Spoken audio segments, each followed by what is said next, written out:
ገጽ 61 ምዕራፍ 6 ሰው የመሆን ምልክቶች። ከጋሽ ተስፋዬ ጋር ከነበሩ ፍሬያማና የማይረሱ ትዝታዎችን ትተው ካለፉት የሙዚቃ ልምምዶች በተጨማሪ የኔና የጓደኛ የበቀለ ኃይለሥላሴ የጋራ የሙዚቃ ልምምድም እንደቀጠለ ነበር። የኛ የሙዚቃ ልምምድ በአመዛኙ ያተኮረው አዳዲስ ዜማዎችና ግጥሞች ደርሶ በድምጽና በመሳሪያ በመጫወት ላይ ነው።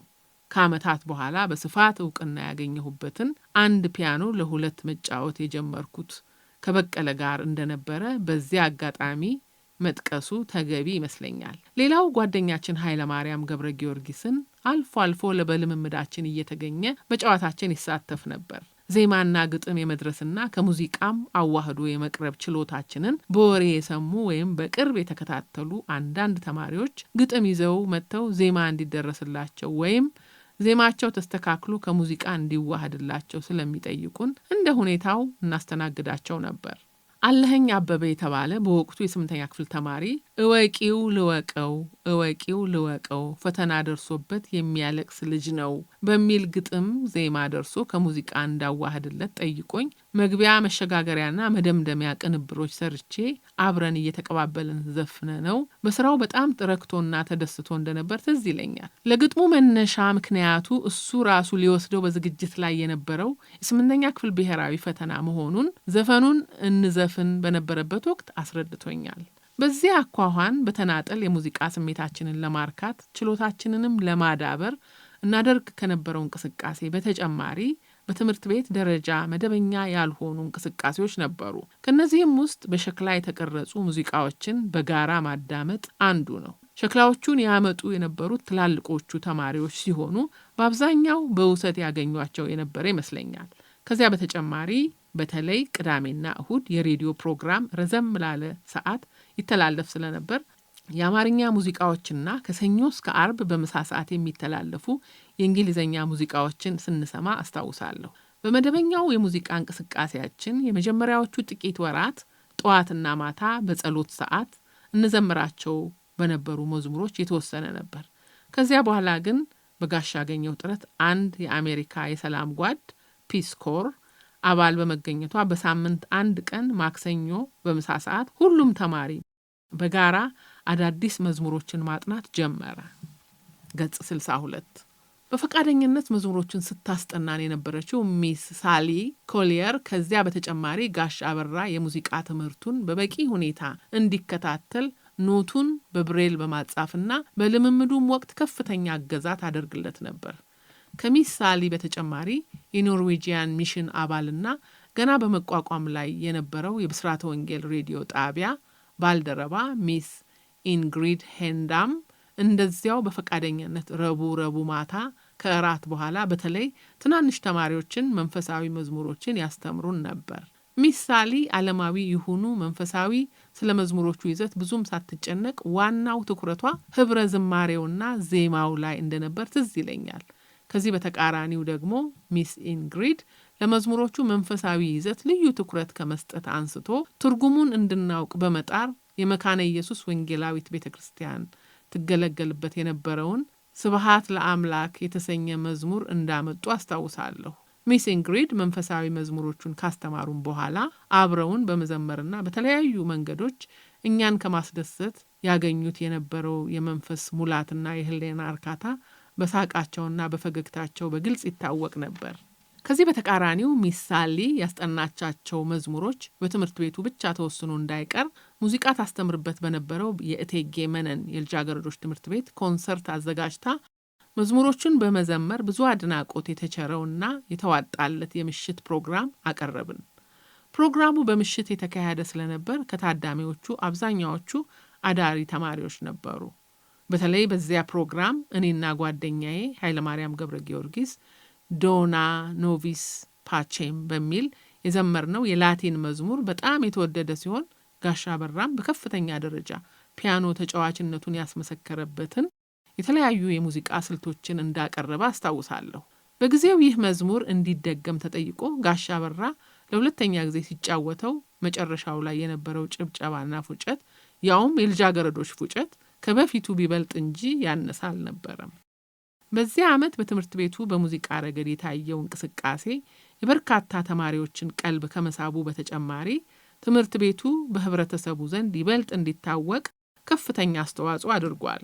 በሀገሪቱም በሙዚቃ ረገድ በዚያው ዓመት የተደረጉት እንቅስቃሴዎች መጠነ ሰፊ እድገቶች የታየባቸውና ህዝብ በከፍተኛ ደረጃ የሙዚቃ ፍቅር እንዲያድርበት ለባለሙያዎቹም አድናቆትና አክብሮቱ እንዲጨምር ያስቻሉ ነበሩ። በዚህም ሁሉ የሙዚቃ ክፍሎች በቻሉትና በተሳካላቸው መጠን አዳዲስ ድምፃውያን ለመቅጠር ሞክረዋል። ለቀደሙትም ቢሆን የተሻለ የሥራ ከባቢና የደሞዝ እድገትን አድርገዋል። በጊዜው እንደማስታውሰው ከአንዱ ክፍል ወደ ሌላ የሙዚቃ ክፍል ለማዛወር የሚደረገው ጥረትም ቀላል የሚባል አልነበረም። የሆነ ሆኖ እንዲህ ያለው የተጋጋለ ስሜት አለማየሁ እሸቴን ለፖሊስ፣ መሐሙድ አህመድን ለክብር ዘበኛ፣ አባይ በለጠና ታምራት ሞላን ለምድር ጦር ድምፃዊ እንዲሆኑ የራሱ አስተዋጽኦ ያበረከተ ይመስለኛል። በወቅቱ የሀገር ፍቅር ማህበር ባህላዊና ዘመናዊ የሙዚቃ መሳሪያዎችን በመቀላቀል መጫወት ሲጀምር ራስ ቲያትር ደግሞ አሸናፊ ከበደና ሙሴ ነርሲስ ናልባንዲያንን የመሰሉ ሙዚቀኞችን በመያዝ ዘመናዊ ሙዚቃዎችን በምዕራባዊ ስልቶች ያቀርብ ነበር። ገጽ 63 ቀደም ብሎ የተጀመረው የዘመን መለወጫ የሙዚቃ ዝግጅትም ተጠናክሮ የቀጠለ ሲሆን በአመቱ አጋማሽም የሙዚቃ ክፍሎቹ ከቀደሙት በተጨማሪ አዳዲስ ዜማዎችን በመድረስ በኢትዮጵያ ሬዲዮ ይቀረጹ ነበር። እዚህ ላይ በሰዓቱ ከፊሊፕስና ከግሩንዲንግ ሌላ በሙዚቃ ስራ ተሰማርተው አገልግሎት የሚሰጡ ኩባንያዎች አለመኖር የኢትዮጵያን ሬዲዮን ብቸኛ እንዳደረገው ማስታወስ ሳይኖርብኝ አይቀርም። ይሁንና በአመቱ መጨረሻ ግድም ትኩረቱን በመንፈሳዊ ፕሮግራሞች ላይ ያደረገው ብስራተ ወንጌል ሬዲዮ ጣቢያ የተባለ አዲስ ሬዲዮ ጣቢያ ስራ ጀመረ። ከነዚያ ሁለት ራዲዮ ጣቢያዎች በተጨማሪ በየቀኑ ከካይሮ ግብጽና ከሞስኮ ሶቪየት ህብረት የሚተላለፉ የአማርኛ ፕሮግራሞች ነበሩ። ሙዚቃም ያሰሙ ነበር። ነገር ግን ፕሮግራሞቹ አጭር ከመሆናቸው በላይ ዋና ትኩረታቸው ፕሮፓጋንዳ ስለነበር ለሙዚቃ ተመራጭ የሆኑ አይመስለኝም። ከነዚህ በህዝብ ዘንድ ተወዳጅና ታዋቂ ከነበሩት የመንግስት የሙዚቃ ክፍሎች ወይም ኦርኬስትራዎች በተጨማሪ በማታ ክበቦችና በሆቴሎች ውስጥ የተለያዩ የሙዚቃ ቡድኖች ነበሩ። ከነዚህም ፓትሪስ ሉሙምባ፣ ድምፀ ያሬድ፣ ኋላ ድምፀ ገነት፣ የአዲስ አበባ ሆቴል፣ የጊዮን ሆቴልና የራስ ባንድ በመባል ተቋቁመው ነበርና አዳዲስ ድምፃውያንን ይዘው አገልግሎት መስጠት እንደጀመሩ አስታውሳለሁ። በጊዜውም ሁሉም ባይሆኑም አንዳንዶቹ ዜማዎቻቸውን በራዲዮ አስቀርጸው ማስደመጥ ጀምረው ነበር። በዚህ አኳኋን ስራ ከጀመሩ አዳዲስ ድምፃውያን አንዱ ባህታ ገብረ ሕይወት የራስ ባንድ የሙዚቃ ክፍል ባልደረባ ነው። ያንን በመሰለ ሁኔታ ህዝብ የሙዚቃ ስሜቱ ከመቼውም ጊዜ ይልቅ እያደገ የሙዚቀኞችም የተወዳዳሪነት ስሜትና ለሙያውም የነበራቸው ፍቅርና አክብሮት ከፍተኛ ደረጃ ላይ ደርሶ በነበረበት ወቅት እጅግ በጣም አስደንጋጭ ዜና እረፍት ይፋ ሆነ። ያም የታዋቂው የሀገር ፍቅር መሰንቆ ተጫዋችና ድምፃዊ የአሰፋ ባተ ድንገተኛ ሞት ነበር። ዜናውን የሰማነው በጋሽ ንጉሴ በቴ ዮሐንስ አማካኝነት እራት እየበላን ነው። ጋሽ ንጉሴ በሞግዚትነት ስራው ሁልጊዜም በምግብ ሰዓት የማስተባበሩን ስራ ይመራ ስለነበር ከሌሎች የትምህርት ቤት ያስተዳደር ሰዎች ይልቅ ለተማሪዎች ቅርብ ነበር። ያሰፋ አባተን ዜና እረፍት ሲናገር ግን በይፋ በማስታወቂያ መልክ ሳይሆን እንዲሁ እንደ ማንኛውም አዲስ ክስተት በምግብ ሰዓት ያስተናብሩ ለነበሩ ሰራተኞችና ለታላላቆች ብቻ ነበር። በእርግጥ በጊዜው የብዙዎቻችን ስሜት ወደ ዘመናዊው ሙዚቃ ያጋደለ መሆን የሚካድ አይመስለኝም። አንዳንዶች እንደውም የእንግሊዝኛ ሙዚቃዎችንም መስማት በማዘውተራቸው የሀገረሰብ ድምፃውያንን ስራ መስማት እንደ ሽማግሌና ባላገር የሚያስቆጥር ተደርጎም ሲታሰብ ትዝ ይለኛል። ይሁንና የባህል ዘፋኙ ያሰፋ ባተ ድንገተኛ ሞት ግን የፈጠረው ድንጋጤ ከፍተኛ እንደነበር አስታውሳለሁ። እኔ በበኩሌ ምክንያቱ ባልገባኝ ሁኔታ ሐዘን አይሉት ሌላ ስሜት ለብዙ ቀናት ተጫጭኖኝ ነበር።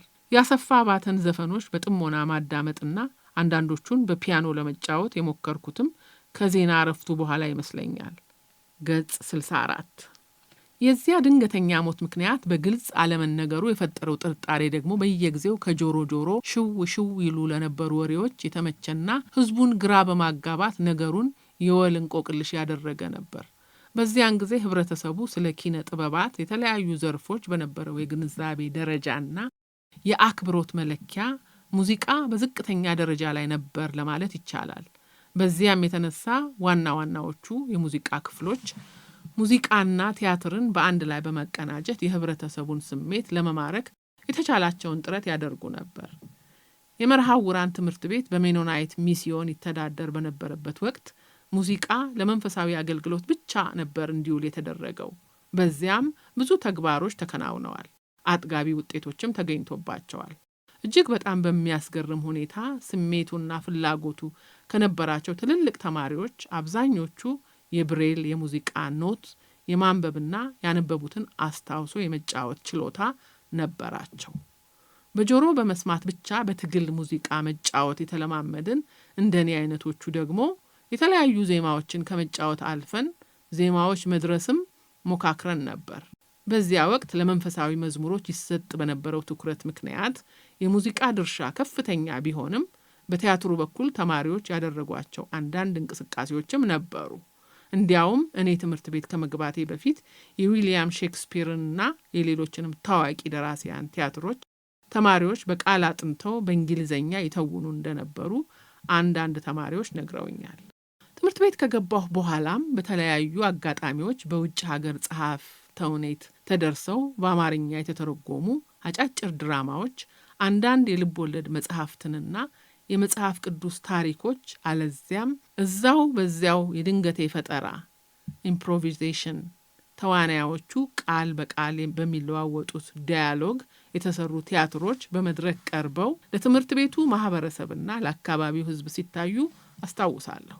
ከዚህ ሁሉ የሚለቀው ግን በ1955 ዓ.ም ግርማዊ ጃንሆይንና ንጉሳውያን ቤተሰቦች በተገኙበት ነግበኔ የተሰኘ ቲያትር ለመድረክ ማብቃታችን ነው። ይህ ተውኔት በንጉሱ ትዕዛዝ በኋላ ላይ በቀዳማዊ ኃይለ ሥላሴ ቲያትር ቤት ለሰፊው ተመልካች ለእይታ በቅቷል። ነግበኔ ባለቃ ነቢየ ልዑል ዮሐንስ ተደርሶ በአብዛኛው የትምህርት ቤቱ ተማሪዎች የተተወነ ሲሆን እኔም ልምድና ብቃትን የሚጠይቀውን የመሪ ተዋናይነት ቦታ ይዤ ተሳትፌያለሁ። ቀደም ሲል እንዳወሳሁት የኔታ ነቢየ ልዑል በ1955 ዓ.ም መርሃውራንን የተቀላቀሉት የግዕዝ ቋንቋና መጽሐፍ ቅዱስን በአማርኛ ለማስተማር ቢሆንም በቀደመ ሕይወታቸው ግን በኢትዮጵያ ኦርቶዶክስ ተዋሕዶ ቤተ ክርስቲያን አንቱታን ያተረፉ ሊቅ መሆናቸው ይነገራል። ያንንም እውቀታቸውን መሰረት አድርገው በተለያዩ ገዳማትና አድባራት በመዘዋወር ያጠናቀሩትን የበርካታ አይነ ስውራን ሊቃውንት የሕይወት ታሪክ ዘመነ ብርሃን በሚል የመጽሐፍ ርዕስ ለህትመት አብቅተዋል። መጽሐፉን ያሳተመላቸው የቀዳማዊ ኃይለ ሥላሴ በጎ አድራጎት ድርጅት ስለነበረና በዚያም ምክንያት በድርጅቱ ባለስልጣኖች ዘንድ በመታወቃቸው የደረሱት ቲያትር በመርሃውራን ትምህርት ቤት ተማሪዎች ተተውኖ ለህዝብ እንዲታይላቸው ጥያቄ ሲያቀርቡ በድርጅቱ በኩል ምንም ችግር አላጋጠማቸውም።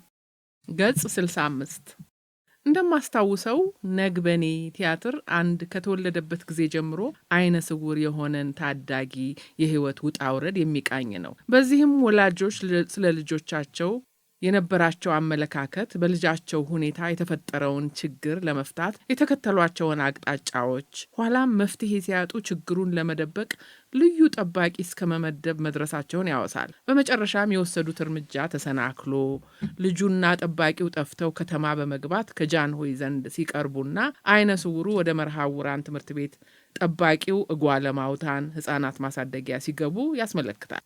በቲያትሩ ውስጥ የአይነ ስውሩ ልጅ ገረመው ጋረደው አባት በመሆን የተወሰነው ጋሽ አድማሱ ኃይሉ ሲሆን የአቶ ጋረደው ጓደኛ በመሆን እንደ አቶ ሰብስቤ የተወነው ደግሞ ጋሽ አበበ ፍልፍሉ ነበር። በዚህ ተውኔት ውስጥ የአይነ ስውሩ ልጅ ጠባቂና ኋላም መሪ በመሆን ጋሽ ተክሉ ሲሳተፍ፣ አያሌው ጠንቋዩን በመሆን ጋሽ ከበደ ጌታሁን እንዲሁም ጃንሆይን ሆኖ በመተወን አለኸኝ አበበ ተሳትፎ አድርገዋል። ኃይለ ማርያም ተክለ ጊዮርጊስና ንጉሴ ብርሃኑ ትንሽ በማየታቸው ሳይሆን አይቀርም በቤት አሽከርነት ተመድበው ቢሰሩም ቲያትሩ ለእይታ ሊበቃ ሲቃረብ ግን ያ ክፍል በመቆረጡ እድሉ አመለጣቸው።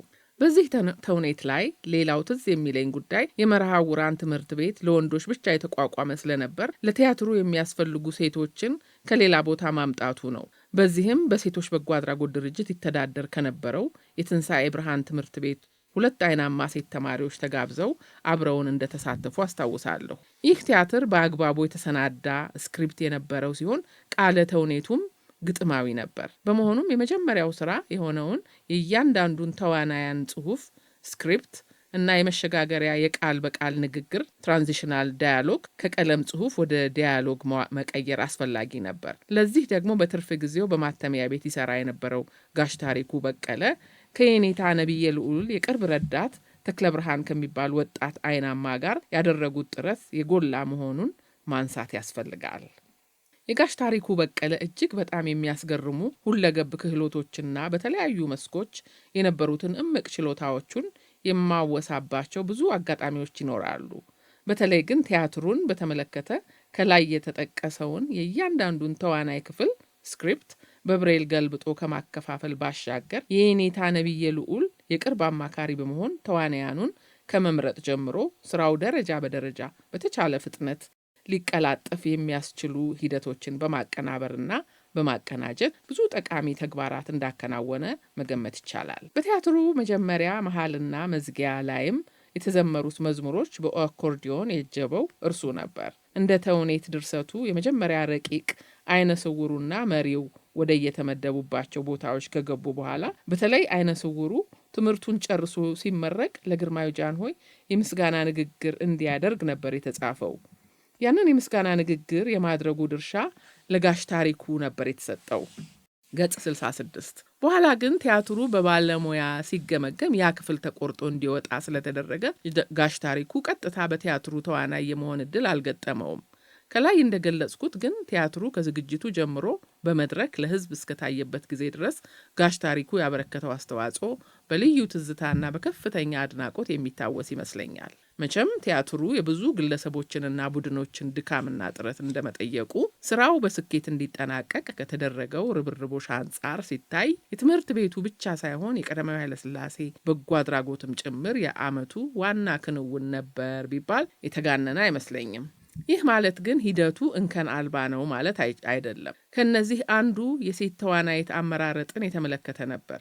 በመጀመሪያ በአይነ ስውራን ችግሮችና በተለይም ህብረተሰቡ የተዛባ አመለካከት ላይ ያተኮረ ያ ቲያትር ሙሉ በሙሉ በአይነ ስውራን እንዲተወን መታሰቡ ትክክለኛ ውሳኔ ለመሆኑ የሚያከራክር አይደለም። ይሁንና የካዛንቺሱ መርሃ እውራን ትምህርት ቤት ለወንዶች ብቻ የተቋቋመ ስለነበር ሴት ተዋናያት ከሌላ ቦታ ማምጣቱ ግዴታ ነበር።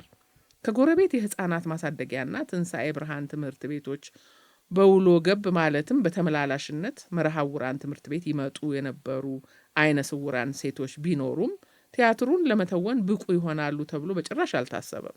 ቀጨኔ መድኃኔዓለም አካባቢ ግርማዊት እቴጌ ህፃናት ማሳደጊያ አይነ ስውራን ሴቶች ተማሪዎች የነበሩ ቢሆንም እነርሱን በተዋናይነት በቲያትሩ ለማካተትም ውይይት አልተደረገም፣ ጥያቄም አልቀረበም።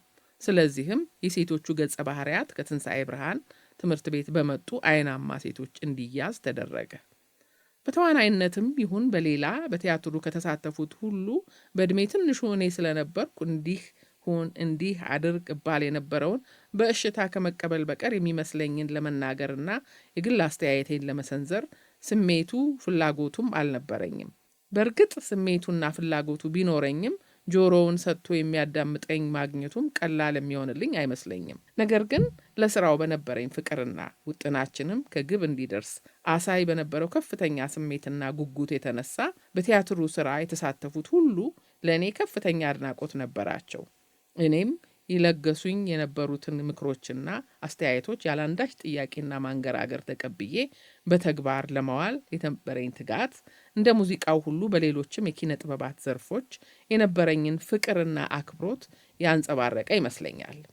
ይህንን በመረዳት ሳይሆን አይቀርም የኔታ ነብየ ሞራል ለመገንቢያና ምስጋና በሚል ከማበረታቻ ምክር ጋር መነጽር የሸለሙኝ። ከእርሳቸው በተጨማሪ ጋሽ ታሪኩ በቀለ፣ ጋሽ ተክሉ አያሌው፣ ጋሽ ከበደ ጌታሁንን የመሳሰሉ በቲያትሩ ውስጥ የተሳተፉም ለስራው የነበረኝን ከፍተኛ ስሜትና ጉጉት በመገንዘብ በተቻላቸው ሁሉ ሙያዊ ምክር በመለገስ አበረታተውኛል። በቲያትሩ ውስጥ ባይሳተፉም በአካባቢው የሚወራውን እየሰሙ እንደ ጋሽ ተስፋዬ መንገሻ፣ ብርሃኑ በላይና ወንድሙ ዘንጉ የመሳሰሉ ብዙ ተማሪዎችና ሰራተኞችም በስራው እንድተጋና በሙያው ይበልጥ እንድገፋበት በየበኩላቸው ማበረታቻቻና አድናቆት ችረውኛል።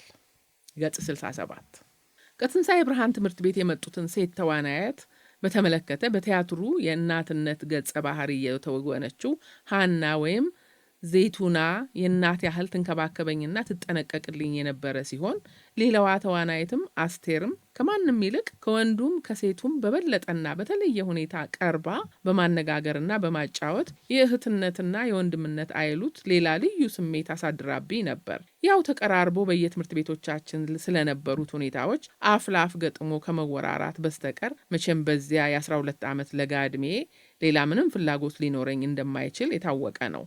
ብቻ ወይ ድንገት ታማ አለዚያም በተለያዩ ምክንያቶች ሁለቱም ሲቀሩ ምክንያቱንና ሚስጥሩን እስካሁን ባላወቅኩት ሁኔታ ይከፋኝና ያነጫነጨኝ እንደነበረ ግን መግለጽ ሳይኖርብኝ አይቀርም። በአንድ የመዝናኛ ፕሮግራም ሙዚቃ ራሱን ችሎ በተሟላ ሁኔታ ሙሉ ጊዜውን የመሸፈን ታዳሚያኑንም በሚያመረቃ መልክ የማዝናናት አቅም አለው። ቲያትር ግን ሙሉ እርካታ በሚሰጥ መልኩ ታዳሚያኑን ለማስደሰት የሙዚቃ ሽፋን ወይም ድጋፍ ያስፈልገዋል ሲሉ ሙዚቀኞች ሲወያዩ ሰምቻለሁ። በዚህ አባባል የቲያትር ባለሙያዎች ይስማሙ አይስማሙ እርግጠኛ አይደለሁም። ለማጣራትም አልሞከርኩም።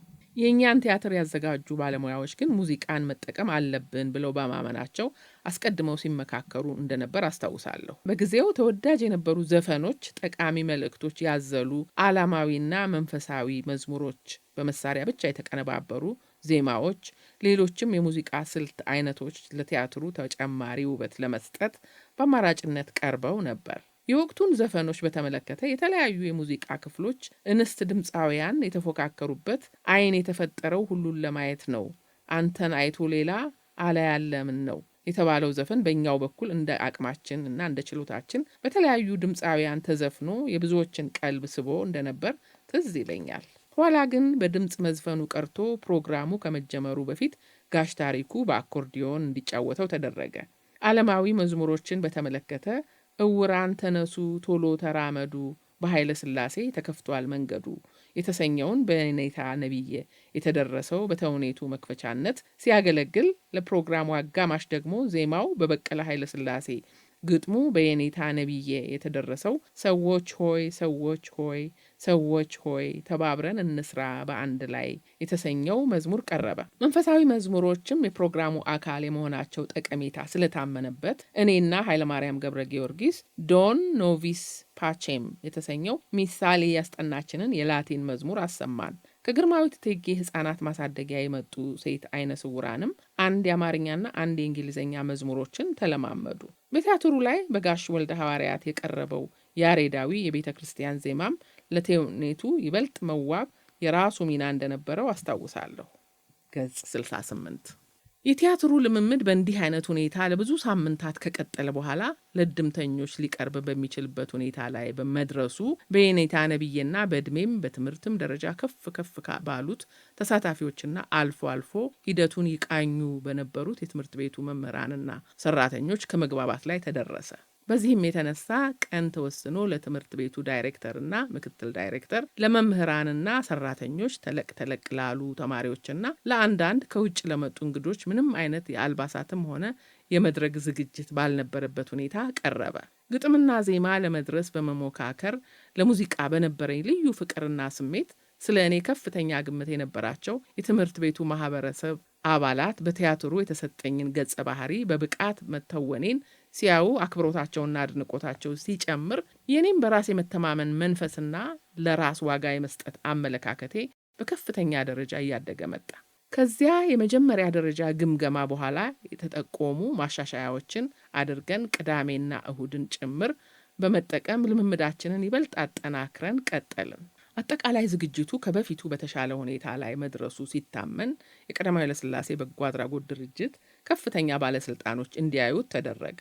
በወቅቱ ከባለስልጣናቱ መካከል የበጎ አድራጎት ድርጅቱ ዋና አስተዳዳሪ አቶ አበበ ከበደ፣ የልዕልት ተናኘ ወርቅ ኃይለ ሥላሴ ልጅ እመቤት ሆይ ሰብለ ደስታ፣ ወይዘሮ ሰላማዊት ወልደ አማኑኤልና ወይዘሮ ታየች በየነ እንደነበሩ ትዝ ይለኛል። አቶ አበበና እመቤት ሆይ ሰብለ ከዓመት በፊት ለክረምት እረፍት ሜታ አቦ ስንከርም እየተመላለሱ ሲጠይቁ በስም ያውቁኝ ስለነበር አስታወሱኝ።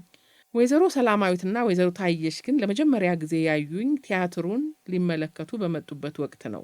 እመቤት ሰብለ ከዚያ ዕለት ዝግጅት በኋላና ቲያትሩ ለሕዝብ እስከቀረበበት ድረስ ጠቅላላ ሁኔታዬን በቅርብ በመከታተል በትወና ብቃቴና በአጠቃላይ ተሳትፎዬ እጅግ በጣም በመደሰት በተመቻቸው ጊዜ ሁሉ እያነጋገሩ ሲያበረታቱኝ ያስታውሳለሁ። ወይዘሮ ሰላማዊትና ወይዘሮ ታየችም ስሜቴንና ፍላጎቴን በመረዳት በጥረቴን በመርካት ሳይሆን አይቀርም በጣም ይንከባከቡኝ ነበር። ባለስልጣናቱ ከተመለከቱትና አስተያየትና ጥቆማዎች ከተሰጡ በኋላ አስፈላጊ ማሻሻያዎች ተደርገው ተውኔቱና አጃቢ ዝግጅቶቹ የመጨረሻ ቅርጻቸውን ያዙ። በዚያ መሰረት በሙዚቃው በኩል ከዘፈኖቹ በስተቀር ከላይ የጠቀስኳቸው መዝሙሮች የቤተ ክህነት ዜማው ጭምር ሲካተት የኔታ ነብዬም ስለ ዝግጅቱ ዓላማና በተለይም ስለ ቲያትሩ አጭር የመክፈቻ ንግግር እንዲያደርጉ ተወሰነ። ባለባበስ ረገድም በአጠቃላይ በሀገር ባህል ልብስ እንድንቀርብ ተወሰነ። አንዳንድ ተዋናያን ይበልጥ ገጸ ባህሪያቸውን እንዲላበሱም ተጨማሪ መፍትሄ ተፈለገ።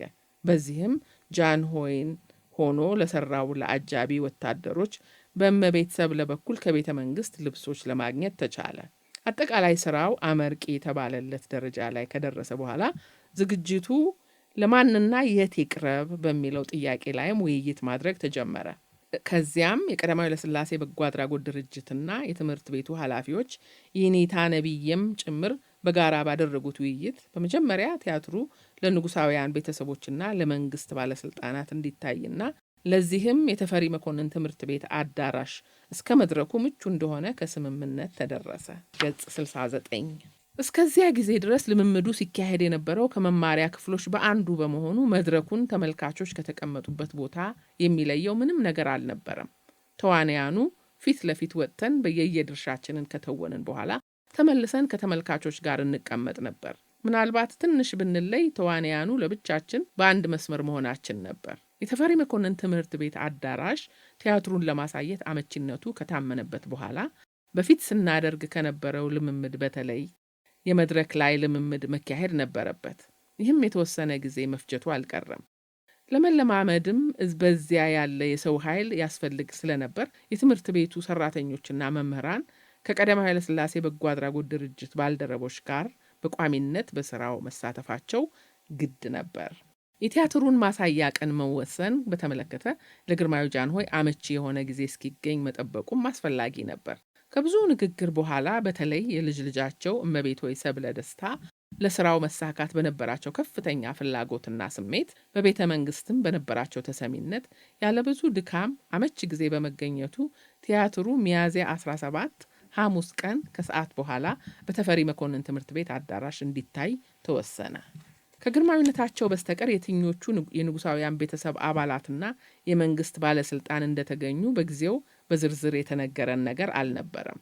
ዳሩ ግን በነበረው ልማድና በስነ ስርዓቱ መሰረት ግርማዊነታቸውን ተከትለው የመጡና ጥሪ ተደርጎላቸው የተገኙ በርከት ያሉ ታላላቅ ሰዎች ቲያትሩን እንደተመለከቱ መገመት ይቻላል። ቀደም ሲል እንደገለጽኩት የተፈሪ መኮንን አዳራሽ እስከ መድረኩ ዘመናዊ ቢሆንም ያው ትምህርት ቤት በመሆኑ የማስተናገድ አቅሙ መጠነኛ ነበር። በዚያ የተነሳ መውጫ መግቢያውን ለማጥናት ለልምምዱ ብዙ ጊዜ አልፈጀብንም። እንደ ቀዳማዊ ኃይለሥላሴ ቲያትሩ የመድረክ ስፋት ሳይሆን ቲያትሩን ሙያዊ ቅርጽ የሰጡትና በልምምዳችንም ወቅት ያልተለዩን ባለሙያ ከቲያትር ቤት ሰራተኞች ጋር በቀየሱት ስልት ሙሉ መድረኩን ሳንይዝ በተወሰነች አካባቢ ብቻ ልንሰራ የምንችልበት ሁኔታ ስላሳዩን ልምምዳችን የተፈራውን ያህል ብዙ ጊዜ አልፈጀም። በግንቦት መጀመሪያው ሳምንት ግንቦት 4 1955 እሁድ ቀን ነግበኔ ቲያትር ለሕዝብ በይፋ ታየ። ዝግጅቱ በየኔታ ነብዬ ልዑል አጭር ንግግርና እውራን ተነሱ ቶሎ ተራመዱ በተባለው መዝሙር ከተከፈተ በኋላ ነግበኔ ቲያትር በየትዕይንቶቹ መካከል ከተዘመሩት መዝሙሮች ጋር ለተመልካች ቀረበ። የተመልካቹ ስሜት የተደበላለቀ ነበር። መጀመሪያ ያው በዚያው ወቅት በህዝቡ ዘንድ በነበረው የግንዛቤ ማነስ አይነ ስውራንን በተገቢው መንገድ ከመርዳትና እንደ ማንኛውም ሰብአዊ ፍጡር ከመመልከት ይልቅ በሁኔታው ማዘን፣ ያንንም የሐዘን ስሜት ለመግለጽ ከንፈር መምጠጥ ይሰማ ነበር። ቲያትሩና መዝሙሮቹ በሙሉ የኪነት ጉልበታቸው የሰውን ስሜት መማረክ ከቻሉ በኋላ ግን ከንፈር መምጠጡ ቆመ። በአስቂኝ ሁኔታዎች መሳቅ፣ በአሳዛኝ ሁኔታዎች በማዘን ተመልካቹ ልባዊ ስሜቱን መግለጹን ተያያዘው። በአሳዛኞቹ የቲያትር ገቢሮች በጣም ከማዘናቸው የተነሳ እንባ አውጥተው ያለቀሱም ነበሩ። ገጽ 70 በተለይ አሳዛኞቹ የቲያትሩ ገቢሮች የአይነ ስውሩ የገረመው ጋረደው የምሬትና የልመና ግጥሞችና እናቱ ወይዘሮ ዘርፈሸዋል በልጃቸውና በቤተሰቡ ላይ በደረሰው ችግር ሳግ እየተናነቃቸው ሀዘናቸውን የገለጹበት ሁኔታ ነው። ለዚህ ደግሞ ገረመውን ሆኜ የተወንኩት እኔና የገረመውን እናት ሆና የተወነችው ዘይቱን የትወና ብቃት ወሳኝ ነበር። አይነ ስውሩና መሪው ዋለልኝ ተደብቀው ከቤት ካመለጡ በኋላ መንገድ ላይ ቀልድ ከቁም ነገር እየቀላቀሉ ያደረጓቸው ውይይቶች፣ የጠንቋዩ ቤት አጠቃላይ ስነ ስርዓት፣ የጠንቋዩ የራሱ የአተዋወን ችሎታ ከአስቂኞቹ ገቢሮች ዋና ዋናዎቹ ነበሩ። ጋሽ ከበደ ከጠንቋይነቱ በተጨማሪ የሴት ገጸ ባህሪ ተላብሶ የወይዘሮ ዘርፈሸዋልን የቅርብ ጓደኛ ወይዘሮ ልኬለሽን ሆኖ መተወኑ ልዩ ችሎታውን ያስመሰከረበት ሌላው አጋጣሚ ይመስለኛል። እንግዲህ አስቂኞችን ገቢሮች በብቃት መተወን የህዝቡን ስሜት በመቆጣጠር አሁን የጠቀስኳቸው ተዋንያን ጉልህ ድርሻ ነበረን ማለት ነው። ቲያትሩ ለእይታ በበቃበት ቀን የእቴጌ መነን ህፃናት ማሳደጊያ አይነ ስውራን ሴቶች የግንኙነታችን የመጨረሻ ቀን መሆኑን ከግምት አስገብተው ይመስላል ከረሜላ ገዝተው ለተወሰነው አከፋፈሉን። በእርግጥም ከዚያ በኋላ ለመገናኘት የሚያስችል ምንም አይነት አጋጣሚ ስላልነበር ያሳለፍነውን ጥሩ ጊዜ ለማስታወስና ለስንብትም ይረዳል ብለው ባደረጉት ነገር እኛም ልባችን መነካቱ አልቀረም። የነግበኔ ቲያትር ከመታየቱ በፊትም ሆነ ከታየ በኋላ ቀልቤን ስበው ስሜቴን ሙሉ በሙሉ ገዝተው የነበሩት ድርጊቶችና ሁኔታዎች በቅደም ተከተል እንዳያማጣጣቸው ከተስተናገዱ በኋላ መላው ትኩረቴ ከጠዋት እስከ ማታ አብዛኛውን የሬዲዮ ፕሮግራም ይሸፍን በነበረው የአፍሪካ አንድነት ድርጅት ምስረታ ላይ ሆነ። በወቅቱ በራዲዮ ይነገር እንደነበረው አፍሪካን ከቅኝ አገዛዝ ቀንበር የማላቀቁና ሙሉ ነጻነት የማጎናጸፉ ትግል በዋናነት የራሳቸው የአፍሪካውያንና ያጋሮቻቸው ነበር። በዚህም ረገድ ኢትዮጵያ ለተባበሩት መንግስታትና የገለልተኛ ሀገሮች ንቅናቄ መስራች አባል ከሆነችበት ጊዜ ጀምሮ ለህዝቦች መብትና ነጻነት የቅኝ አገዛዝን አስከፊ ገጽታዎች አጉልቶ በማሳየት ድምጿን ያላሰማችበት አጋጣሚ አልነበረም። በ1949 ዓ.ም በጋና ዋና መዲና አክራ የአፍሪካ ነጻ መንግስታት ስብሰባ ሲደረግ የግርማዊ ጃንሆይ የመጨረሻ ልጅ ልዑል ሳህለ ስላሴ ኃይለ ስላሴ አባታቸውንና የሀገራቸውን መንግስት በመወከል በጊዜው የተናገሩትን ስለ ዜና እረፍታቸው ሲወሳ መጥቀሴ ይታወሳል። በዚያ ስብሰባ አፍሪካውያንን ለትግል የሚያስተባብር ህዝቦቿንም የሚያስተሳስር ድርጅት አስፈላጊነት በመሰረተ ሀሳብ ደረጃ ታምኖበት የተለያዩ እንቅስቃሴዎች መደረግ ጀመሩ።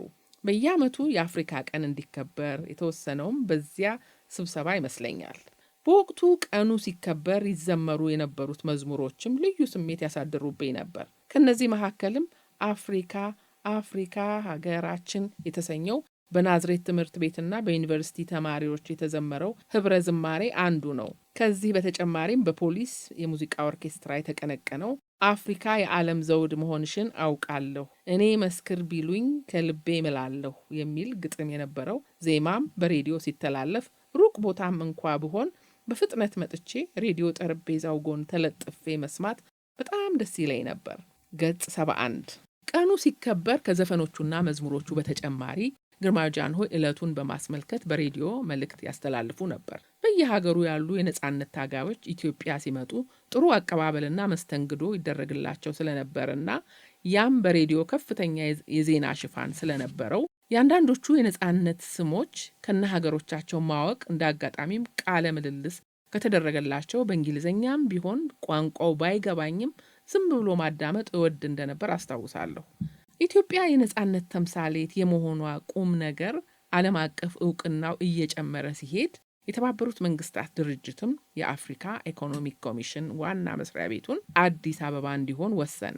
ይህም ሀገሪቱ በአፍሪካ ጉዳይ የላቀ ሚና ልትጫወትና የበለጠ ተሰሚነትም ሊኖራት እንደሚችል አይነተኛ ፍንጭ የሰጠ ነበር። በዚህም የኢትዮጵያ መንግስት መስሪያ ቤቱ የታነጸበትን ቦታ በነጻ በመስጠትና ሌሎችንም ትብብሮች በማድረግ ከፍተኛ እገዛ ለማድረግ ቻለ።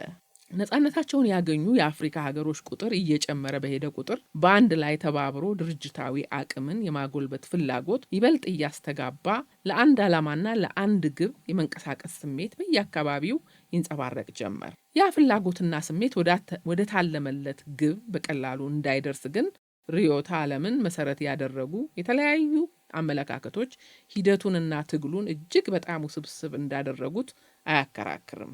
አፍሪካውያን ያገኙት የፖለቲካ ነጻነት ብቻውን ከኢኮኖሚ ጥገኝነት ሊያላቅቃቸው ባለመቻሉ ለብድርና እርዳታ ፍለጋ ወይም የቀድሞ ቅኝ ገዢዎቻቸውን አለዚያም በርዕዮተ ዓለም ሰበብ የተጓዳኛቸውን አዳዲስ ወዳጆች ደጅ መጥናት ነበረባቸው። ይህም ለራሳቸው ተስማሚ በሆነ ስልትና እነሱ በመረጡት ዘዴ በአንድ መሪ ድርጅት ስር ለመታቀፍ የጀመሩትን እንቅስቃሴ ባያሌው ፈተነው። እንደ አውሮፓውያን አቆጣጠር በ1960ዎቹ ቅኝ ገዢና ተገዢነት ሙሉ በሙሉ ከገጸ ምድር የሚወገድበት ዘመን እንዲሆን በተባበሩት መንግስታት ጠቅላላ ጉባኤ በመወሰኑ የነፃ መንግስታት ቁጥር በከፍተኛ ፍጥነት እየተበራከተ ሄደ። ይሁንና ዓላማቸውን የአፍሪካ አንድነት ያደረጉ ግን ደግሞ በተለያዩ ስልቶችና ዘዴዎች ለመንቀሳቀስ የተሰለፉ ሁለት ጎራዎች ተፈጠሩ። አንደኛው ወገን ሞሮኮ ካዛብላንካ ከተማ የተመሰረተው አረብኛ ተናጋሪና ግራ ዘመም ሀገሮችን ያቀፈው የካዛብላንካ ቡድን ተብሎ የተሰየመው ሲሆን፣ ሌላው በሊቢያ ሞንሮቪያ ከተማ የተመሰረተው በርዕዮተ ዓለም ወደ ምዕራባውያን ያዘነበሉ ሀገሮች የነበሩበት የሞንሮቪያ ቡድን ተብሎ የተሰየመው ነው። የካዛብላንካው ቡድን አባላቱ በቁጥር አነስተኛ ቢሆኑም ስር ነቀል ለውጥ ለማምጣት ከፍተኛ ፍላጎትና ቁርጠኛነት ያላቸው መሆኑ ይነገር ነበር። የሞንሮቪያ ቡድን በአንጻሩ ስራዎች በቂ ጊዜ ተሰጥቷቸው በተረጋጋ ሁኔታ እንዲከናወኑና ማናቸውም አፍሪካን ወደ አንድ ድርጅታዊ ተቋም የሚያደርሱ ሂደቶች የቀድሞ ቅኝ ገዢዎችንና አጋሮቻቸውን ጥቅም የማይጎዳ መሆን አለበት ይል ነበር። እስከ 1955 ዓ.ም ድረስ እነዚያን ሁለት ቡድኖች ለማቀራረብ ብዙ ሙከራዎች ቢደረጉም የተለያዩ አመለካከቶቻቸውን አቻችሎ ሁሉንም የሚያቅፍና የሚያስታርቅ መካከለኛ መንገድ ለማግኘት እጅግ በጣም አስቸጋሪ ሆኖ ቆየ። ገጽ 72። ነገር ግን ጥረቶቹ በጊዜ ሂደት ተረተው በ1955 ዓ.ም ለአንድ ዓላማ በጋራ አደረጃጀትና በአንድነት እሳቤ የመጓዙ ጅምሩ ውጤት ማስመዝገብ ጀመረ። ቀደም ሲል እንደተወሰነው ግርማዊ ጃንሆይ በድል ማግስት ሀገሪቱን ካረጋጉና የመንግስታቸውን ስልጣን ካደላደሉ በኋላ ለአፍሪካ የሰጡት ትኩረት ቀና ጎዳና መያዙ እንደ ትልቅ ስኬት የሚታይ ነበር። ይህም ለራሳቸው ካስገኘላቸው ክብርና ዝና በተጨማሪ ኢትዮጵያን እንደ አገር በአፍሪካዊ ጉዳዮች ላይ ጉልህ ስፍራ እንዲኖራት ማስቻሉ አልቀረም። እዚህ ውስጥ ከንጉሠ ነገሥቱ በመቀጠል እንደ ውጭ ጉዳይ ሚኒስትሩ ከተማ ይፍሩ ያሉ ግለሰቦችን አስተዋጽኦ ማስታወስም ተገቢ ይመስላል።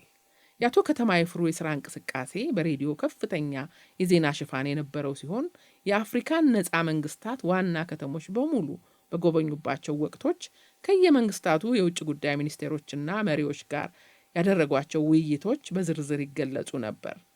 ከዚህ ሽፋን በተጨማሪም ውጭ ጉዳይ ሚኒስትሩ በየጊዜው ከጋዜጠኞች ይቀርቡላቸው ለነበሩ ጥያቄዎች ያሰሟቸው ወይም የሰጧቸው መልሶች ሰፋ ያለ ግንዛቤን ያስጨበጡም ስለመሆናቸው አስታውሳለሁ። በእርግጥ እኔ ከመልሶቹም በላይ አብዛኛውን ጥያቄ ለሚያቀርቡት እውቁ ጋዜጠኛ፣ ታሪክ ጸሐፊና ዲፕሎማት ዘውዴ ረታ የበለጠ ቦታ ሰጥ ነበር። ዘውዴ በአጠያየቅ ስልታቸው ብቻ ሳይሆን ከሂደቱ የሚገኘውን ፍሬ ነገር በመተንተንና በሕዝቡ ውስጥ ያለውን የጉጉት ስሜት በማናር በኩል በእኔ ብቻ ሳይሆን በሌሎችም እኩዮች ትውስታ ውስጥ ሰፊ ድርሻ የሚኖራቸው ይመስለኛል።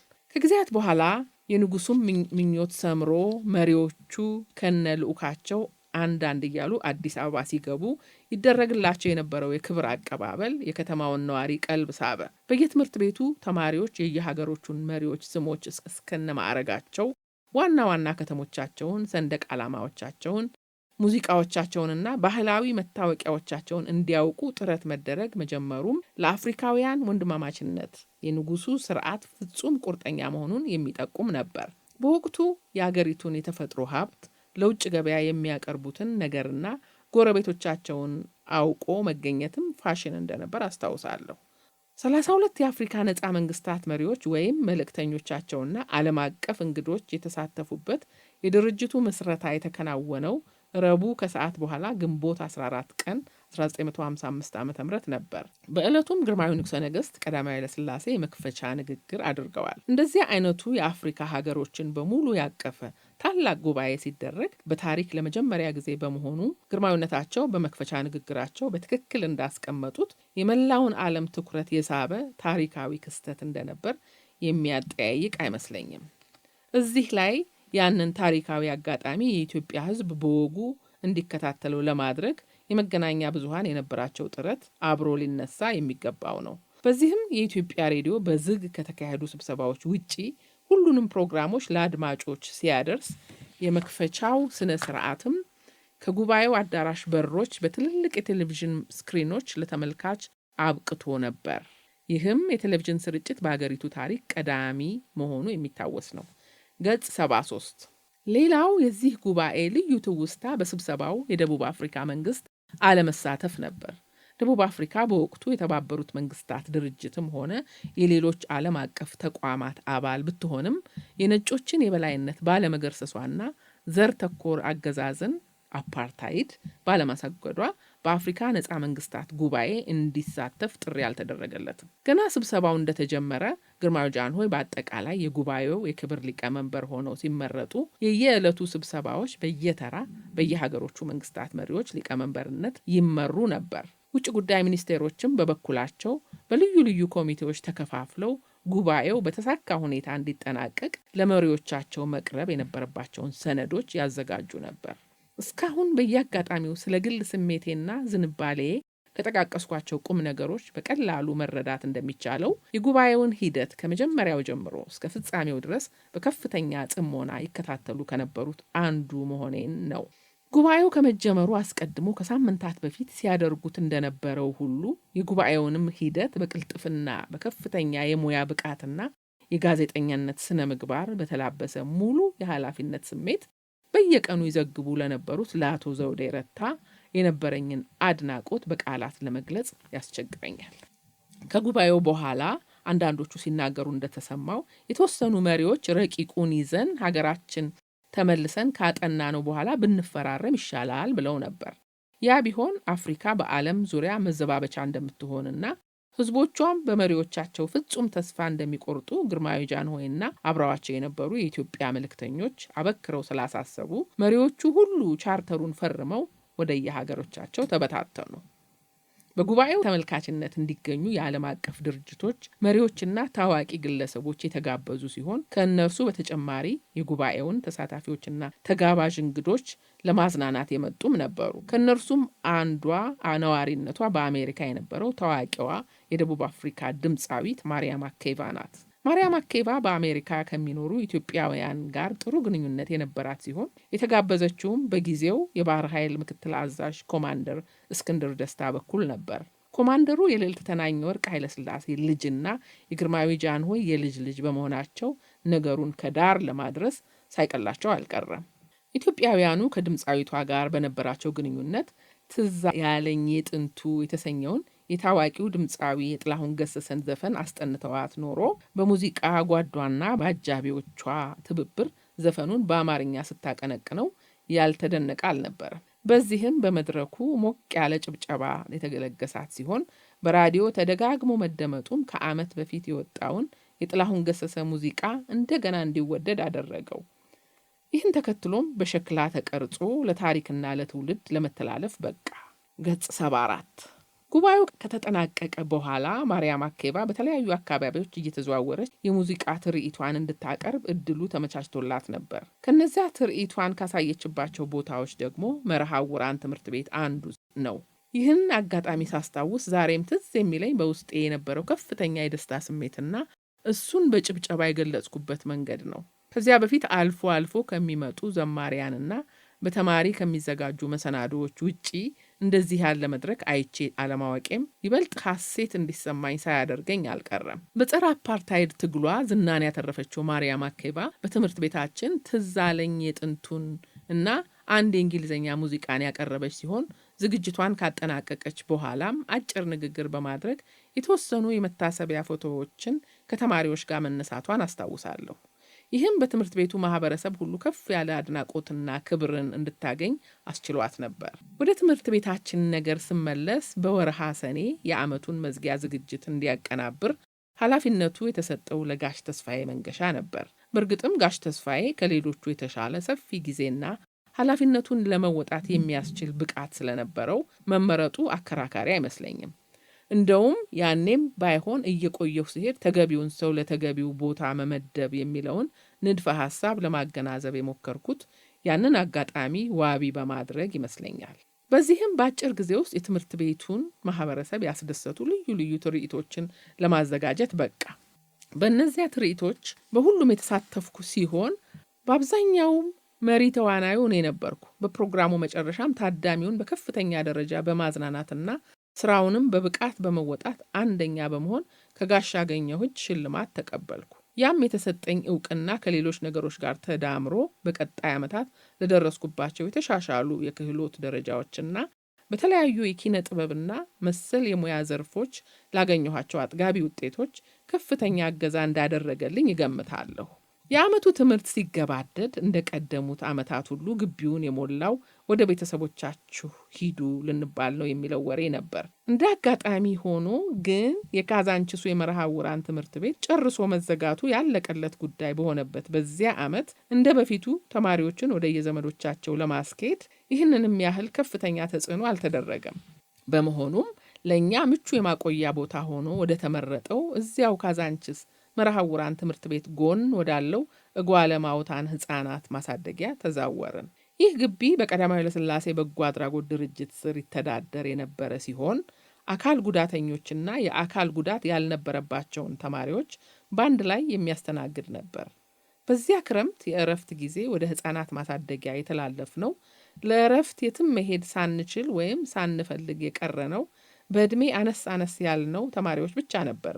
ህፃናት ማሳደጊያ እንደገባን ያለምንም ችግር በየመኝታ ቤቶቹ ተመደብን። ከመካከላችን በዕድሜ አነስ ያሉት ሞግዚቶች እንክብካቤ ያደርጉላቸው ከነበሩት ህፃናት መኝታ ቤት ሲመደቡ፣ በአንጻራዊ መልኩ እኛ ከነርሱ በዕድሜ ከፍ ያልነው ትልልቆቹ ይተኙበት ከነበረው መኝታ ቤት ውስጥ የየራሳችን አልጋ ያዝን። ህፃናት ማሳደጊያው ለእኛ ለእንግዶቹ ያለ ችግር ሊብቃቃ የቻለው በርከት ያሉ የማሳደጊያው ልጆች በክረምት የረፍት ጊዜያቸውን ከዘመዶቻቸው ጋር ለማሳለፍ ወደ የቤተሰቦቻቸው ሄደው ስለነበር ነው። ገጽ 75።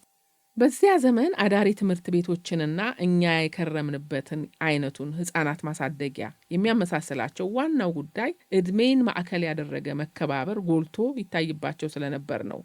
ያም በተጻፈ ወይም በተደነገገ ህግ ሳይሆን በልማዳዊ መንገድ የተፈጠረ ነው።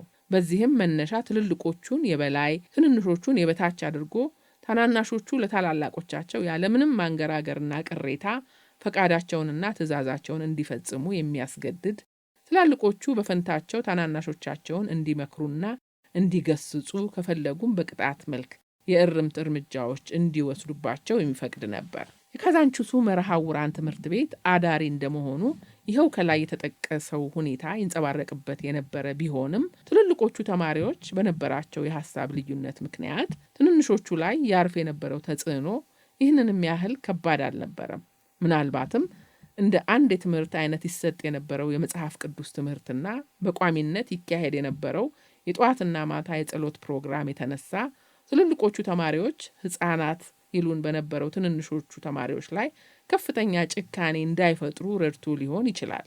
ይህ ሲባል ግን ከትልልቆቹ ተማሪዎች አንዳንዶቹ አስፈላጊ ሆኖ ሲያገኙት በጉልበታቸው በመጠቀም ነፃ ፈቃዳቸውንና ትእዛዛቸውን ለማስፈጸም ቅንጣት ያህል ወደ ኋላ እንደማይሉ ከኔ ያለፈ ታሪክ ማስታወስ ይቻላል።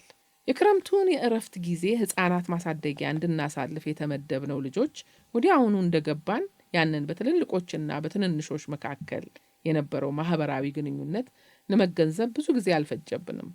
እኛ ግን በጊዜያዊነት የመጣን እንግዶች በመሆናችን ከትልልቆቹም ከትንንሾቹም ጋር የነበረን ግንኙነት በተለመደው አይነት ሳይሆን በመከባበርና በግል ለግል ግንኙነት ላይ የተመሰረተ ነበር።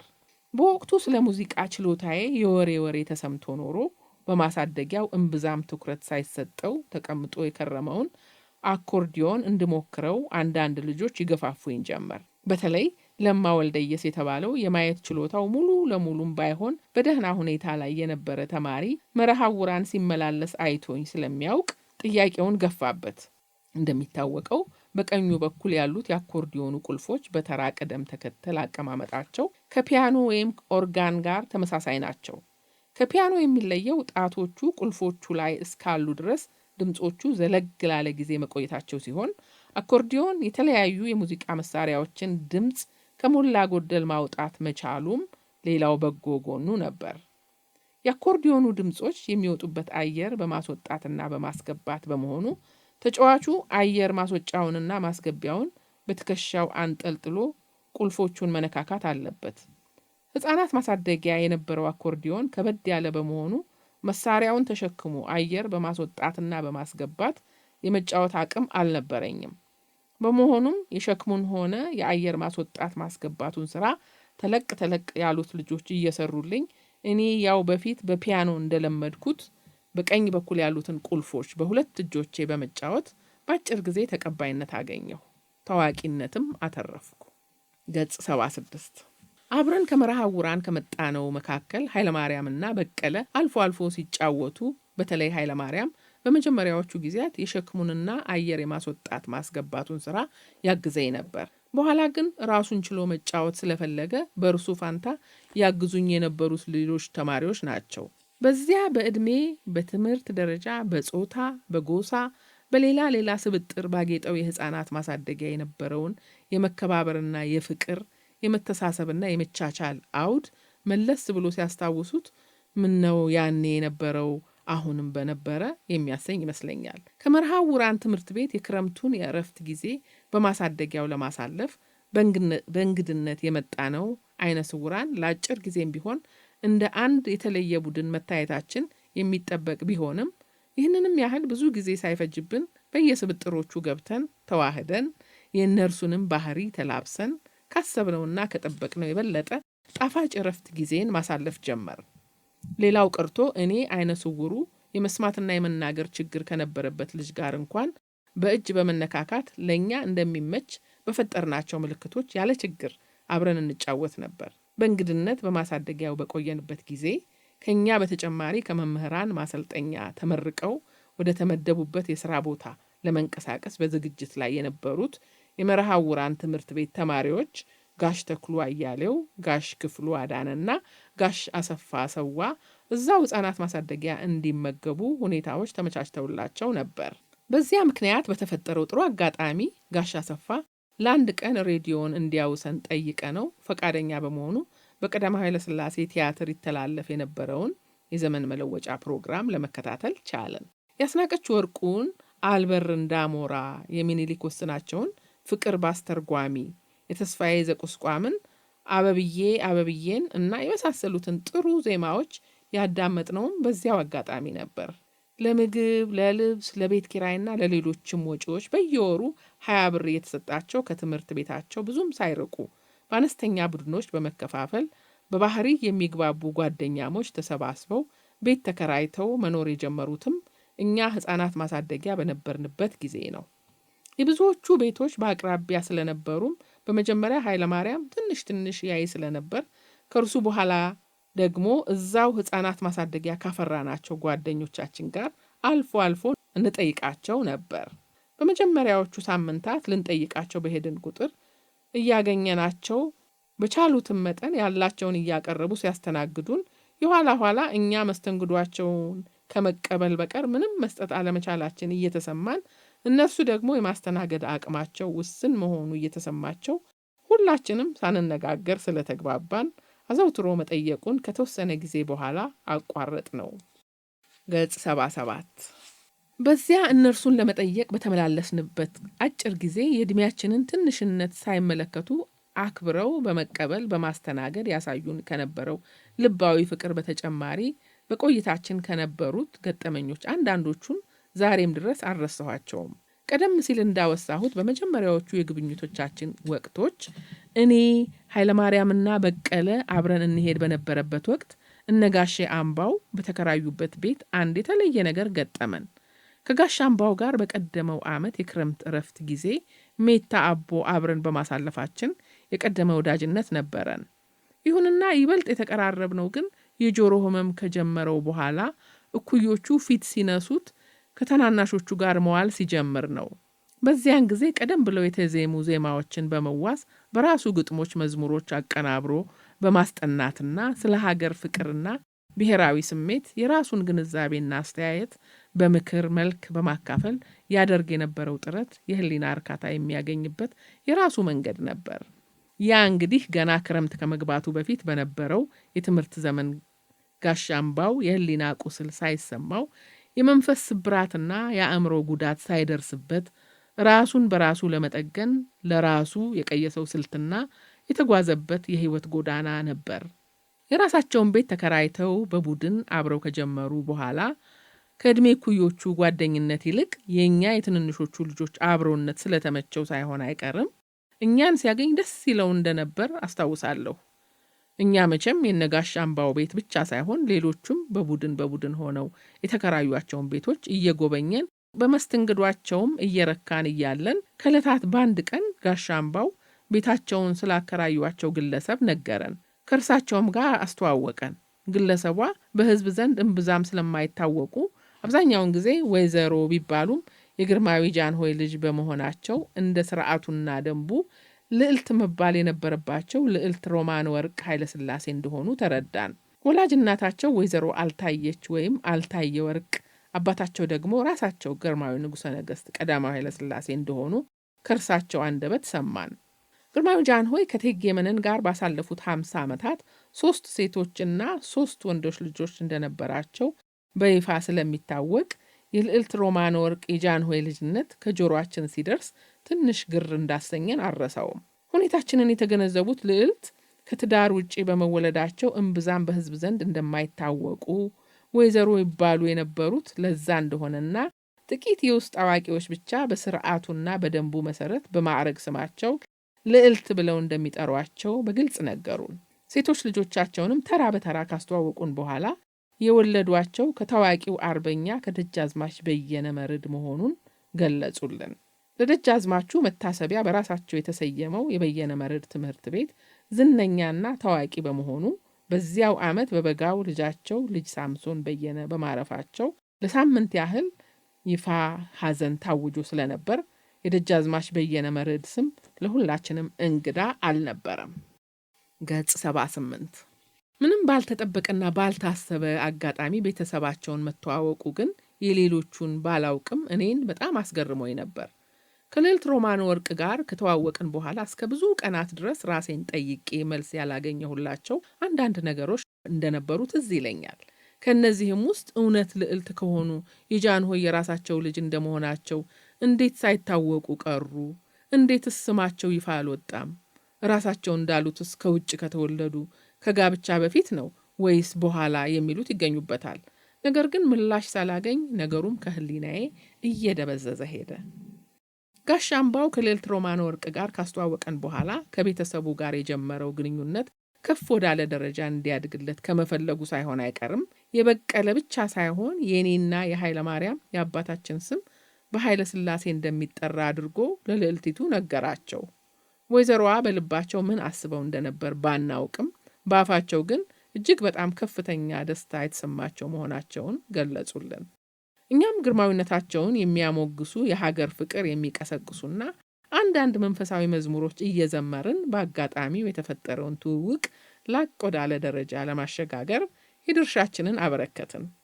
ቆየት ብሎ ግን እነጋሽ አምባው የተከራዩትን ቤት ለቀው ወደ ሌላ ስለሄዱ እኛም አንድ ላይ ታላላቆቻችንን መጠየቁን ቀስ በቀስ እየቀነስን በመሄዳችን ከልዕልት ሮማን ወርቅና ከልጆቻቸው ጋር የጀመርነው ግንኙነት በዚያው ባጭሩ ተቀጨ። ቀደም ሲል የሙዚቃ ችሎታዬ ስለፈጠረልኝ እድል ሳወሳ ይበልጥ ትኩረት የሰጠሁት በማሳደጊያ ውስጥ የነበሩት ልጆች ለእኔ ስለነበራቸው ስሜትና አመለካከት ነው። ሙዚቃ ስጫወት በማየት ያደንቁኝ የነበሩት ወንዶቹ ብቻ ሳይሆን ልጃገረዶችም ጭምር ናቸው። ይህም ሰንደቅ ዓላማን ከማክበር በቀር የጋራ ጉዳይ ለሌላቸው የግቢው ተማሪዎች አንድ ተጨማሪ የመወያያ ነጥብ እንደነበር ይሰማኛል። በዚያ አኳኋን በማሳደጊያው ልጆች ዘንድ ስለ እኔ ከፍተኛ ግምት እንዲኖር ያደረገው የሙዚቃ ችሎታዬ በልጆቹ ብቻ ሳይወሰን በግቢው ሰራተኞችም መታወቁ ነው። በእኔ ሁኔታ በመገፋፋትም አንዳንድ ሰራተኞች ሳይቀሩ አብረን እንለማመድ እስከ ማለት መድረሳቸው ትዝ ይለኛል።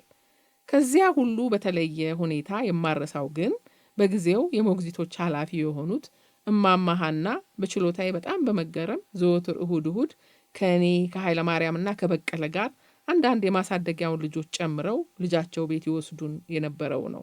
ከማሳደጊያው ልጆች እማማ ሐና ያቀረቧቸው የነበሩ አንዳንዶቹ ከኛ ጋር አብረው ሲሄዱ አባ ወልደ ጊዮርጊስ የሚባሉ የማሳደጊያው የግምጃ ቤት ኃላፊም ከእማማ ሐና ጋር በነበራቸው አቅርቦት ይሁን በአገር ልጅነት ወይ አብረው ይሄዳሉ ወይ ልጃቸው ቤት ይጠብቁን ነበር። አባ ወልደ ጊዮርጊስ በትርፍ ጊዜያቸው በአቅራቢያችን ባለው ኡራኤል ቤተ ክርስቲያን በማገልገልም ይታወቃሉ። በዚህም ሳይሆን አይቀርም በሜኖናይትስ ትምህርት ቤት መዝሙሮቻችን ማዘናቸው የተደጋገመው። በወቅቱ እንደማስታውሰው በእርሳቸው አመለካከት የእመቤታችንን ቅድስት ድንግል ማርያም የመላእክት የጻድቃንና የሰማዕታት ስም አንዴም ሳይጠራ እግዚአብሔርን ማመስገን ከንቱ ድካም ነበር። ከዚህም በተቃራኒው ደግሞ የእማማ ሐና ልጅ ዮዲት አባ እባክዎ ዝም ይበሉ፣ በማያውቁት ነገር ገብተው አይዘባርቁ በማለት ትቆጣቸው ነበር።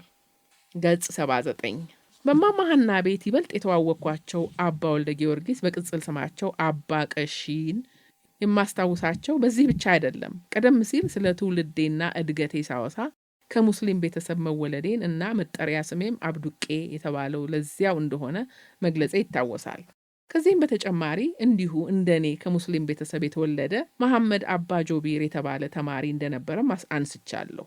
መሐመድ ራስ መስፍን ስላመጡት እንደ ቤተሰብ ተቆጥሮ በየዓመቱ በክረምት እርሳቸው ቤት ያርፍ የነበረ ቢሆንም እኔ ሜታ አቦ በከረምኩበት ዓመት ግን አንድ የትምህርት ቤቱ መምህር ወደ ደንቢዶሎ እንደወሰዱት ጠቅሻለሁ።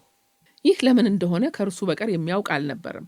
አንድ ቀን ግን እንደቀደሙት ዓመታት ራስ መስፍን ዘንድ መሄድ ያቆመው በእምነቱ ሳቢያ እንደሆነ አወቅን።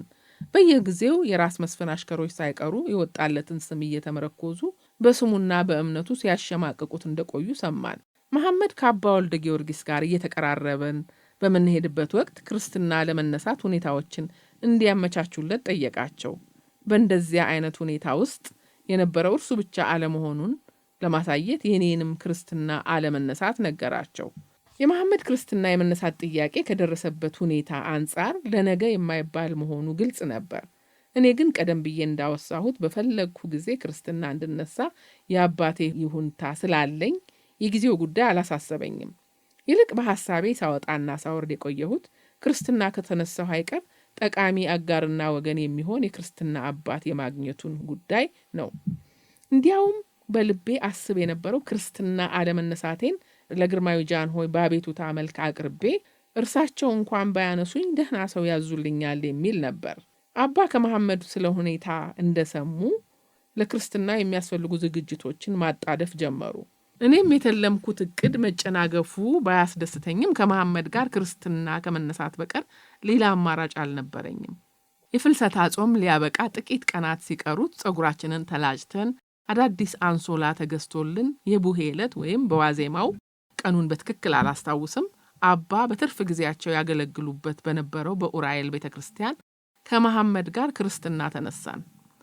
የክርስትና አባት ስለሚሆኑን ሰዎች ቀደም ብሎ የታሰበ ነገር ስላልነበረ ከዚያው ከህፃናት ማሳደጊያው አብረውን ከሄዱት መካከል አንድ ለእኔ አንድ ለመሐመድ ልጆች ተመርጠው ጣታችንን ይዘው የክርስትና አባት ሆኑን። የኔን ጣት የያዘው ለማ ወልደየስ ሲሆን የመሐመድን ደግሞ የያዘው ትንሳኤ የተባለ ልጅ ነበር። እነርሱን እንዲያው ለወጉ ጣቶቻችንን ያዙ እንጂ አባ ራሳቸው ለሁለታችንም የክርስትና አባት እንደሚሆኑ ነገሩን። ስማችንን በተመለከተ እኔ ላይ ከማርያም ተብዬ ስጠራ መሐመድ ማህፀንተ ማርያም ተባለ። ማህፀንተ ማርያም የሴት ስም ነው በሚል አንዳንድ ካህናት ትንሽ ቢያንገራገሩ ቢሆንም አባን ስሜት ስላልሰጣቸው የጥምቀት ስርዓታችን ያለምንም ችግር በተባለበት ጊዜ ተጠናቀቀ። ገጽ 80 ከክርስትና መነሳት ስነ ስርዓት በኋላ መቁረብ ግዴታ ነው ተብለን ስለቆረብን የቁርባን ዕለት ደግሞ ሳቅና ጨዋታ ዋዛና ፈዛዛ እንደማይፈቀድ አባ አበክረው ስላስጠነቀቁን በዕለቱ የትም ልንንቀሳቀስ ከተወሰኑ ሰዎች በቀር ማንንም ሳላነጋግር ተኝቼ መዋሌን አስታውሳለሁ። የክርስትና መነሳቱ ነገር ከፍ ብዬ እንዳነሳሁት ከእኔ ይልቅ ለመሐመድ ከፍተኛ ትርጉም አለው። መሐመድ ክረምት ራስ መስፍን ዘንድ ሲከርም በስሙና በእምነቱ ይንጓጠጥና ይሾፍበት የነበረው ሁኔታ መቅረቱ ለእርሱ በሕይወቱ ትልቅ ትርጉም ሳይኖረው አይቀርም። በእርግጥ ክርስትና ከመነሳቱ በፊትም ቢሆን ከመሐመድ ይልቅ ታዲዮስ ተብሎ እንዲጠራ ብዙ ስለተጣረ መንጓጠጡ ሳይንቀንስለት የቀረ አይመስለኝም። ነገር ግን ክርስትና መነሳቱ የእረፍት ጊዜውን ያሳልፍ ከነበረበት ማህበረሰብ ጋር ያለውን ግንኙነት ከስር ከመሰረቱ ቀየረለት። መሐመድ በትምህርት ቤትም ቢሆን ታዲዮስ የተባለውን ስሙን በይፋ እንዲጠራበት ከፍተኛ ጥረት አድርጓል። ይህም ብዙ ሳንካ አልገጠመውም። በወደደው መንገድ ተጓዘ። በእኔ በኩል እምነትን በተመለከተ ከሙስሊም ቤተሰቦች ከመወለዴ በቀር ከልጅነቴ ጀምሮ ያደግኩት በክርስትና አምልኮ ውስጥ ነው። እንዲያም ሆኖ ግን አባትና እናቴ ያዋጡልኝን ስም ለመቀየር ምንም ፍላጎት አላሳየሁም። አብዱቄ የሚለው መጠሪያዬ በብዙዎች ዘንድ ያልተለመደ በመሆኑ የሙስሊም ስም እንደሆነ የሚያውቁት እጅግ በጣም የተወሰኑ ናቸው። ስለሆነም ስሙ አዲስ ከመሆኑ በቀር ከየትኛውም እምነት ጋር ሊያያዝ አልቻለም። ክርስትና መነሳቱም ቢሆን ቀደም ብዬ እንዳወሳሁት በራሴ እቅድና ፕሮግራም አለመካሄዱ ትንሽ ቢያበሳጨኝም ሁኔታውን እንዳመጣጡ በጸጋ ተቀበልኩት።